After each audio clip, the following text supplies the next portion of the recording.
இன்று தமிழ்நாடு அரசின் சார்பிலே முதலமைச்சர் திரு விஜய் அவர்கள் அனைத்து எம்பிக்களின் கூட்டத்தை கூட்டி இன்று நடத்தி இருக்கிறார்கள்.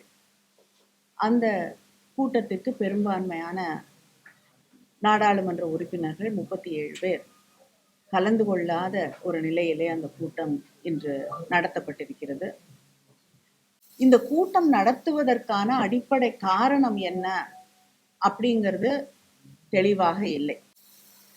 ஏன்னா இதே போல ஒரு கூட்டத்தை எங்களுடைய கழகத்தின் தலைவர் அண்ணன் தளபதி அவர்கள் முதலமைச்சராக இருந்த பொழுது 5/3/2025 நடத்தி இருக்கிறார்கள். டீலிமிட்டேஷன் பத்தி எல்லா கட்சிகளுடைய கருத்துக்களை தெரிந்து கொள்வதற்காக அவர் முதலமைச்சராக இருந்தபோது ஒரு கூட்டத்தை நடத்தியிருக்காங்க.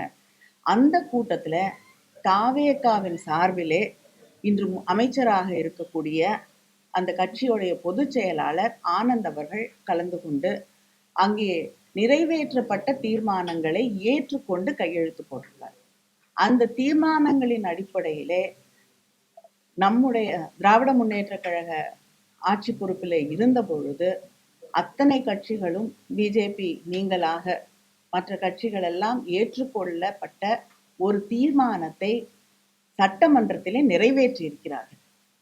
அந்த தீர்மானத்திற்கும் இன்னைக்கு இருக்கக்கூடிய இந்த கூட்டத்துல நடந்து முடிந்திருக்கக்கூடிய இந்த கூட்டத்திலே எடுத்திருக்கக்கூடிய முடிவுகளுக்கும் என்ன வித்தியாசம் என்பதை நாங்கள் தெரிந்து கொள்ள வேண்டும்.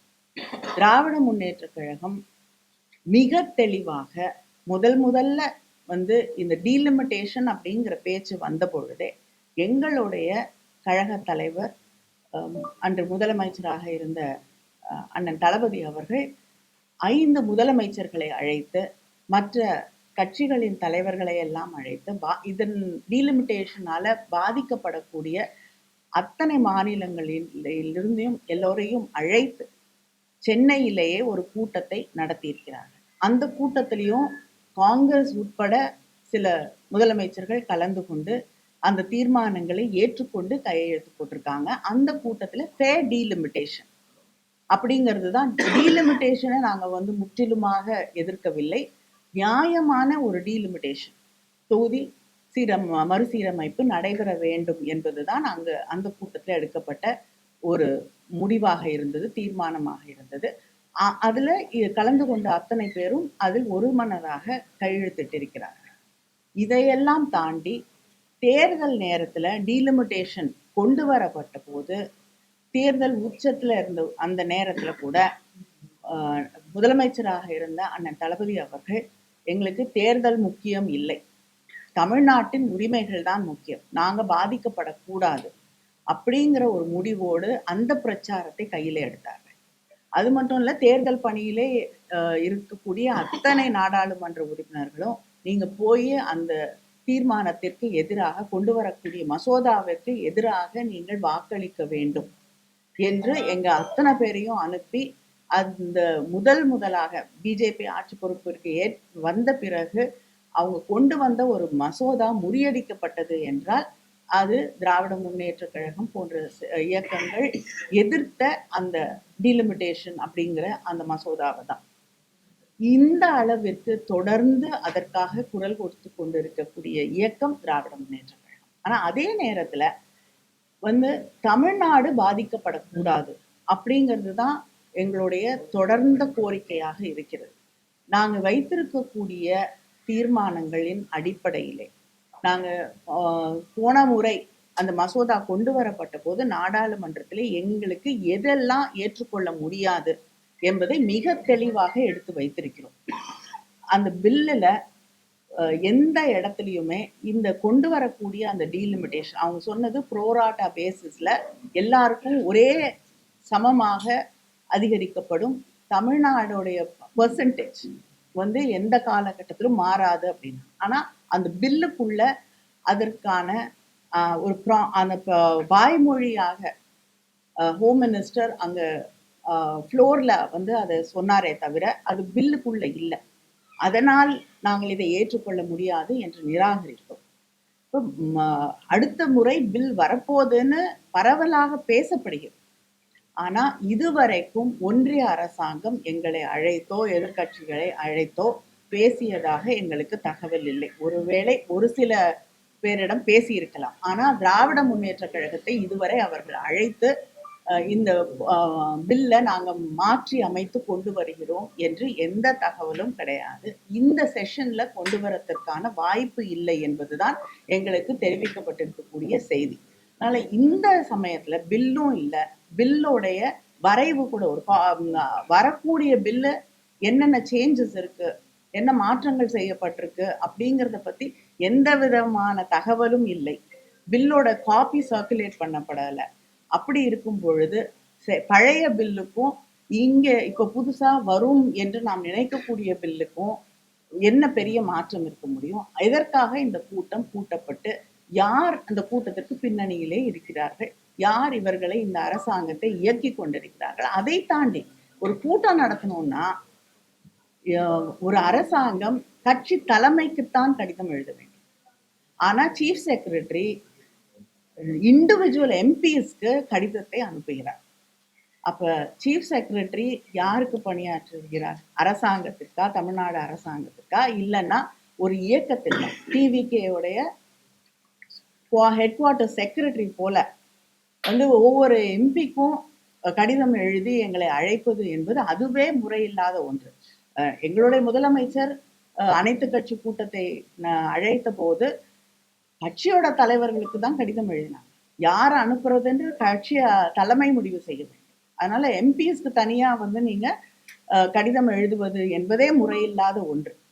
அதனால எந்த தேவையும் இல்லாத நேரத்துல எத்தனையோ பிரச்சனைகள், மேகதாது பிரச்சனை மிக மோசமான ஒரு இதுல போயிட்டு இருக்கக்கூடிய ஒரு சூழல்ல, விவசாயிகளுடைய பிரச்சனைகள் பற்றி எரிந்து கொண்டிருக்கக்கூடிய இந்த சூழல்ல திசை திருப்பக்கூடிய ஒரே வேண்டும் என்ற ஒரே எண்ணத்தோடு அவங்க கூட்டணியில இருக்கக்கூடியவர்களுக்கு எந்த விதமான ஒரு எம்பாரஸ்மெண்ட்டும் வந்துடக்கூடாது அப்படிங்கிற ஒரு எண்ணத்தோடு திசை திருப்புவதற்காக இன்னைக்கு இந்த கூட்டம் நடத்தப்பட்டிருக்கிறது. இந்த பிரச்சனையை கையில எடுத்துக்கிறார்.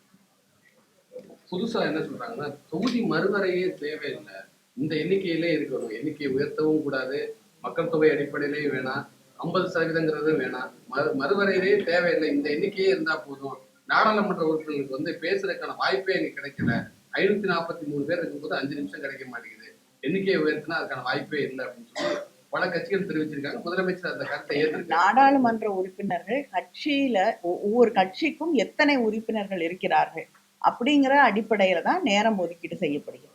இண்டிபெண்டா இருக்கக்கூடியவர்களுக்கு தான் நேரம் குறையக்கூடிய வாய்ப்பு இருக்கே தவிர உங்களுடைய கட்சிக்கு எத்தனை பிரதிநிதிகள் இருக்காங்க அப்படிங்கறதோட அடிப்படையில் தான் நேரம் ஒதுக்கீடு செய்யப்படுகிறது. அதனால இதையெல்லாம் நம்ம ஒரு காரணமாக சொல்லி வேண்டாம்னு சொல்றது. மாற்றவில்லை என்றால் அதை மாற்றணும்னு திராவிட முன்னேற்ற கழகம் நீங்க மாத்தியே ஆகணும், டீலிமிட்டேஷன் கொண்டு வரணும் நாங்க சொல்ல. நாங்க கேட்கக்கூடிய ஒன்றே ஒன்று 33% பெண்களுக்கு இடஒதுக்கீடு வேண்டும் என்று. அதுதான் எங்களுடைய தொடர்ந்த கோரிக்கையாக இருக்கிறது. ஆனால் சில இடங்களிலே கிட்டத்தட்ட சில தொகுதிகள்ல 40 லட்சத்துக்கு மேல அங்க இருக்கக்கூடிய பாப்புலேஷன் இருக்கக்கூடிய ஒரு சூழல்ல டீலிமிட்டேஷன் கொண்டு வரணும்னு நினைக்கக்கூடிய இதுல பாப்புலேஷன் பேசிஸ் மக்கள் தொகை அடிப்படையில கொண்டு வந்தா நமக்கு மிகப்பெரிய முக்கியமா தென் மாநிலங்களுக்கு மிகப்பெரிய ஒரு பாதிப்பு இருக்கு. அதனால மக்கள் தொகை அடிப்படையிலே அதை கணக்கீடு செய்யக்கூடாது அப்படிங்கிறது தான் நாங்க தொடர்ந்து வலியுறுத்த கொண்டே ஒன்று. அதனால தமிழ்நாட்டுக்கு எந்த விதத்திலும் இந்த பிரதிநிதிகளுடைய எண்ணிக்கை குறைந்து விடக்கூடாது. நம்ம மக்கள் தொகையை குறைச்சிருக்கிறதுக்காக பழிவாங்கப்படக்கூடாது என்பதுதான் திராவிட முன்னேற்ற கழகத்துடைய அடிப்படையில நாங்க சொல்லக்கூடிய விஷயம். காங்கிரஸ் மூத்த தலைவர் சிதம்பரம் போன்ற தலைவர்கள் சொல்றாங்க, பாஜக திமுக அணுகிருக்காங்க, இந்த சட்டத்தை எப்படியாவது நிறைவேற்றணும் அப்படின்னு சொல்லி பேசிக்கிட்டு இருக்காங்க அப்படிங்கிற மாதிரி கருத்துக்களை சொல்றாங்க. பாஜக எல்லாரையும் தான் அணுகியிருக்காங்க. எனக்கு வந்த செய்தி பார்லிமெண்டரி அஃபேர்ஸ் மினிஸ்டர் திரு கிரண் ரிஜிஜு அவர்கள் எதிர்கட்சி தலைவராக இருக்கக்கூடிய திரு ராகுல் காந்தியை நேரடியாக சென்று சந்தித்தார் கூட சொல்லியிருக்காங்க. ஒரு பில்ல கொண்டு வரணும்னா எந்த இவர்கள் வேணா யாரையும் சுமூகமாக அணுகி பேசாமல் இருக்கலாம். ஆனா பொதுவாக நாடாளுமன்றத்துல ஒரு பில் கொண்டு வரணும்னா எல்லா தலைவர்களையும் அழைத்து பேசுவார்கள். ஆனா இந்த போன தடவை தோற்கடிக்கப்பட்ட பில் இப்போ மறுபடியும் கொண்டு வர போகிறோம், அதனால அதை பத்தி நாங்க பேச வேண்டும் என்று திராவிட முன்னேற்ற கழகத்தை இதுவரை யாரும் அழைத்து பேசவில்லை. திமுக போராட்டத்துக்கு பின்னாடி சீட்டு மொத்தமா 60 சீட்டாக உயர்கிறது அப்படின்னு ஒரு செய்தி இருக்குது. இது வந்து திமுக கிட்ட வெற்றியா ஆதரவா இல்லையா? நிச்சயமா நம்மளுடைய நம்ம எந்த விதத்திலையும் பாதிக்கப்படாமல், இப்பொழுது இருக்கக்கூடிய சதவிகிதம் குறைக்கப்படாமல், நம்முடைய எம்பிஸோட எண்ணிக்கை அதிகரிக்கப்படும் என்றால் தொடர்ந்து எங்களுடைய தலைவரும் திராவிட முன்னேற்ற கழகமும் இதற்காக நாங்கள் போராடி கொண்டிருக்கிறோம், வாதாடி கொண்டிருக்கிறோம். ராகுல் காந்தி அவர்கள் வந்து இதை வந்து நேரடியாகவோ அல்லது மறைமுகமாகவோ ஆதரித்தால் அது எட்டப்பன் வேலை அப்படின்னு சொல்றாங்க. அதே மாதிரி பிரவீன் சக்கரவர்த்தி வந்து இல்ல யார் எட்டப்பர்கள் யார் எட்டப்பர்கள் இல்லைன்னு தேர்தல் முடிவுக்கு பிறகு யார் யார் எப்படி நடந்துக்கிட்டாங்கிறத பார்த்து மக்களுக்கு மிக தெளிவாக தெரியும். அதனால யார் எட்டப்பர்கள்னு தமிழ்நாட்டு மக்களுக்கு தெரியும். யார் முதுகில் குத்தியவர்கள், யார் நேர்மையாக மக்களோடு அரசியல் செய்கிறார்கள்னு தமிழ்நாட்டு மக்களுக்கு தெரியும். இன்றைய கூட்டத்துல திமுகவும் பங்கேற்கல, அதிமுகவும் பங்கேற்கல. புதிய நட்பு இருக்குன்னு சொல்லி அமைச்சர் ராஜ்மோகன் விமர்சிக்கிறார். திமுக அதிமுக இடையே ஒரு புதிய நட்பு இல்லைங்க. திராவிட முன்னேற்ற கழகமும் அதிமுகவும் மேகதாது விஷயத்திலையும் ஒரு மித்த கருத்து தான் கொண்டிருக்கோம். பல நேரங்கள்ல ஒரே விஷயத்த ஒன்னா கூட போய் நாங்க அங்க ரெப்ரசன்ட் பண்ணியிருக்கோம்.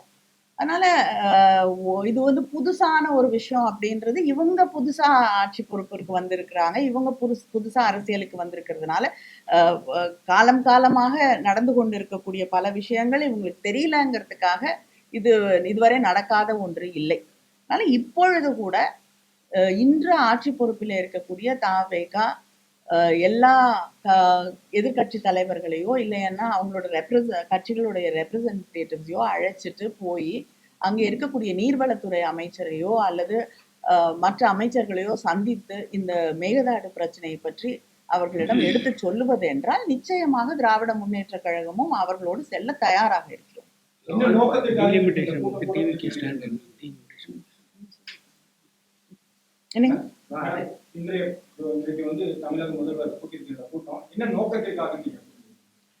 திசை திருப்புறதை தவிர வேற எனக்கு எதுவும் தெரியல. சரி, நோக்கம் அப்படின்னா இது வரைக்கும் கூட்டம் நடந்து முடிஞ்சிருச்சு இல்லையா? ஏதாவது தீர்மானம் வெளியிட்டு இருக்காங்களா? இல்லைன்னா முதல்வர் இந்த கூட்டத்துல நாங்க இந்த முடிவெல்லாம் எடுத்திருக்கோம்னு சொன்னாங்களா? டிவிக்கோடைய ஸ்டாண்ட் என்ன, ஏதாவது தெளிவுபடுத்திருக்காங்களா? அதனால என்ன நோக்கம்னு எங்களுக்கு தெரியல, அவங்களுக்காக தெரியுமான்னு எனக்கு தெரியல. அதான் அவங்களுக்கு தான் தெரியும். அது உங்களுக்கு தெரியறதுனால தான் என்ன கேக்குறீங்க. தாவேக்காவை தவிர மற்ற எல்லாருமே மேகதாது விவகாரத்துல தமிழக அரசு தவிர எல்லாருமே அனைத்து கட்சி கூட்டத்தை கூட்ட வேண்டுங்கிற இந்த இஷ்யூ தொடங்குறதுல இருந்தே சொல்லிட்டு இருக்காங்க. அதுக்கு கொஞ்சம் கூட செவி சாய்க்காம அவங்களுக்கு எதிர்கட்சி குரல்களை கூட இல்லைங்க. அவங்க கூட்டணியில இருக்கக்கூடிய சில பேருக்கு அது தர்ம சங்கடம் ஆயிடுங்கிற ஒரே காரணத்திற்காக அவங்க அந்த கூட்டத்தை கூட்ட மறுக்கிறார்கள். அவங்களுக்கு அந்த அளவுக்கு, அது மட்டும் இல்லாம விவசாயிகள் மீது அவங்களுக்கு இருக்கக்கூடிய அக்கறை என்னன்னு நமக்கு நல்லா தெளிவா தெரியும். இதையெல்லாம் தாண்டி திசை திருப்பக்கூடிய எத்தனையோ விஷயங்கள் இன்னைக்கு நடந்துட்டு இருக்கு. இதுல இருந்து திசை திருப்பி இன்னைக்கு திடீர்னு தனக்கு இந்த டீலிமிட்டேஷன் மேல ஒரு அதை பத்தி அக்கறை இருக்கு அப்படின்னு சொல்லிக்கிற விதமாகத்தான் இந்த கூட்டம் நடத்தப்பட்டிருக்கிறது. அதுவும் முறைப்படி நடக்காத ஒரு கூட்டம் தான். பில்லு வருதா இல்லையானே தெரியல. இந்த செஷன்ல வர்றதுக்கான வாய்ப்பே கிடையாது. பில்லு வருதான்னு தெரியல. அந்த புதிய பில்லு என்னன்னு யாருக்குமே தெரியாது. அதுல என்ன இருக்குங்கிறது அது தெரிஞ்ச பிறகுதான் அதை நம்ம ஏத்துக்கிறோமா, எதுக்குறோமா, நிராகரிக்க போறோமா அப்படின்னு அதை பத்தி நம்ம விவாதிக்க முடியும். நம்மளுடைய பார்ட்டி ஸ்டாண்ட் என்ன, அதை பத்தி அப்படிங்கிறது அந்த பில் என்னன்னு தெரிஞ்சாதான் நம்ம முடிவு பண்ண முடியும். அப்படி இருக்கக்கூடிய ஒரு சூழல்ல யாருக்குமே அது என்னன்னே தெரியாத ஒரு இதுல நம்ம அதை பத்தி விவாதித்து என்ன பயன் இருக்க முடியும்? தொகுதி மறுவரை தொடர்பா வரும் சட்டமன்றம் இந்த கூட்டத்தொடர்லயே சட்டமன்றத்துல ஒரு தீர்மானம் நிறைவேற்றப்படுதா சொல்றாங்க. தொகுதி மறுவரையே தேவையில்லை அப்படின்னு. இல்ல திமுக நிலைப்பாடு என்னவா இருக்கு? இல்லைங்க, இதுக்கு முன்னாடி கட்சிகள் ஆட்சி பொறுப்புல இருக்கிறது மாறலாம். ஆனா திராவிட முன்னேற்ற கழகம் ஆட்சி பொறுப்பில் இருந்த பொழுது தமிழக அரசு ஒரு தீர்மானத்தை கொண்டு வருகிறது. அது நிறைவேற்றப்படுகிறது. பல கட்சிகளுடைய ஆதரவோடு தான் அந்த தீர்மானம் நிறைவேற்றப்படுகிறது. அதுக்கு முன்னாடி நடந்த அனைத்து கட்சி கூட்டத்துல தாவேகால இருந்து வந்து கலந்து கொண்ட திரு ஆனந்த் அவர்கள் அந்த தீர்மானங்களை ஏற்றுக்கொண்டு கையெழுத்து போட்டிருக்கிறார். இப்பொழுது புதுசா ஒரு தீர்மானம், பழைய தீர்மானம் இருக்கு, அந்த தீர்மானம் இருக்கும் பொழுது புதிதாக ஒரு தீர்மானம் கொண்டு வந்தா அந்த தீர்மானத்தை நீங்க நிராகரிக்கிறீங்களா, அந்த தீர்மானத்தை எதிர்க்கிறீங்களா?